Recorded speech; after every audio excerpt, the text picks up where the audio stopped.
Hello everyone, welcome back to another episode. I'm Wafflehead. We're gonna jump straight into this. I'm lowering the brightness down as we go. Anyway, I'm so sorry for that. Anyway, today for Marvel's list, as you probably saw from the thumbnail and the title, we are looking at Marvel's 616. Now, this is a Disney original, Disney Plus original. It's a documentary series, as you could probably read right there. It's got one season, and it's got 8 episodes in that season. And every episode is about something that's impacted a culture and has created its own culture. And as you could see from the lovely title card, that you could see like some of those things already. Now, what we're gonna do is I have this website pulled up here that explains everything a bit more differently, and I'm gonna tell you guys my experiences with them. Now, with the first episode, we're gonna click on it. It released November 20th, 2020, along with every other episode. The first episode, of course, was for Japanese Spider-Man. Now, this wasn't for him. It wasn't like... Well, of course it was for him, I'm sorry. And it explains why he existed and what they did in the show to make him better suited for Japan and how he impacted the culture. And I've always wanted to watch Japanese Spider-Man ever since I heard that he existed, because I knew he was going to be very different. And I wanted to see how Marvel would handle it, being so culture-wise. And no one in America knew that this existed until, like, somewhere in the 2010s. Really. It's just like this was such a big secret for such a long time. And I honestly don't know why. Like, even people in America love the show. And I still need to find out where I could watch that, because it looks amazing, and like the story behind it is just so amazing.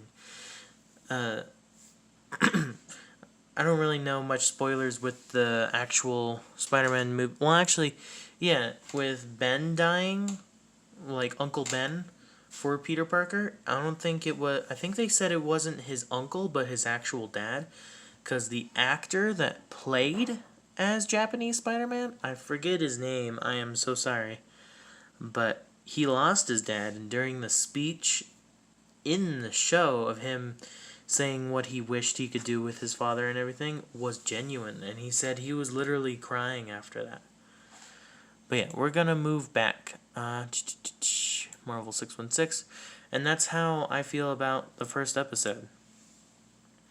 Now, the second episode is Higher, Further, and Faster. This is about, like, I'm reading the description here so that I can kind of understand a little bit more of what it meant, and it looks like it was what it means to be a woman in what's perceived as a male-driven industry. Oh, I remember this now. This is because this came about when Marvel first came out. It was like only like a male-driven thing, because that's what it was like back in the day. Back in the day when like women weren't allowed to vote and all that, and no one was treated equally, and like way worse than what today's standards are, and especially with women. And it talks about the stories of how the women that have worked at Marvel have changed Marvel and how it's changed their lives. This next one is episode 3. I was very busy while I was watching episode 3, so I didn't get like the whole story, but I got enough of what it meant, and it was like episode 3 is called Amazing Art Rizians. It's about the artists and how they go through the process of making Marvel comics, and just like it's amazing. I liked it. I didn't watch the whole thing because I was busy during it. Excuse the noises in the background. But yeah, it was really, really good episode. It talked about the artists and all that. It was very nice. Lost and Found. Okay. Lost and Found was a pretty funny episode from what I remember. It was about this actor comedian named Paul Scheer. He went on an adventure to find the most forgotten Marvel characters. He found a group of animals that were like always trying to save the environment and all that. I forget what the team was called, but I remember him saying that he was trying to get it into a full thing. But at the end of the episode, he failed terribly because no one liked the idea of bringing these cyborg animals that are environmentalists into the real thing, because the comic didn't make sense at all. And the reason why he wanted to turn it into like a TV show or a movie was because of how weird and wacky it was. But it was all around a funny episode. It had a lot of goofs and gaffs, and it talked about a lot of forgotten Marvel characters, including one that is getting his own TV show on Disney Plus, Moon Knight. The fifth episode here is called Suit Up. This one I actually watched with my sister. If you remember my sister, we did a Marvel tier list on the Sam Raimi Spider-Man movies. If you want, I'll leave a link to that at the end of the video. But anyway, we watched this one together and we really liked it. It talked about the cosplayers of Marvel and how their lives are being affected, and it went into some of the most popular ones and some of the lesser known cosplayers that are in Marvel and who have like attended Comic Cons and all that. And it talked about their life stories and how they were treated in their ways growing up, and how Marvel Comics and how them dressing up is changing their lives. Like, okay, with this image, will it show the image? Yeah, right here. This image right here. This is of a dad and his daughter, both dressing up as Captain America. Now, the dad was first into comics, and he was the one that dressed it up. And he got his entire family into dressing up as comic book characters as well.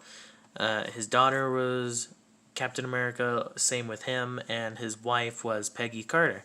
I forgot what his other kid dressed up as, but it was very nice. Don't mind, I'm going back to the taskbar. Okay. And for the sixth episode, this one was one of my favorites, and one of my episodes that I liked most because it talked about the toys of the Marvel Universe. The toys and how they make them and how their process is with the companies like Hasbro and Funko, and I just absolutely adored it. Because I am a big collector, especially on Funkos. Which I definitely want to make more videos on my collection, but to like show them off and all that. But I also know that I don't really want to show off everything, so I'm not going to do that. But anyway, the episode was really cool, and like the process behind the figures were very nice. It wasn't as deep as like some of the other things that came out, but it was very nice. And then episode 7, The Marvel Method. This is how Marvel talked about how the Marvel Method and how the process of making Marvel Comics is. And how you go from like one thing to another, and how it all has to connect with these characters that are like super strong and fast and smart and all that, and how they would interact with the real world and feelings and all that.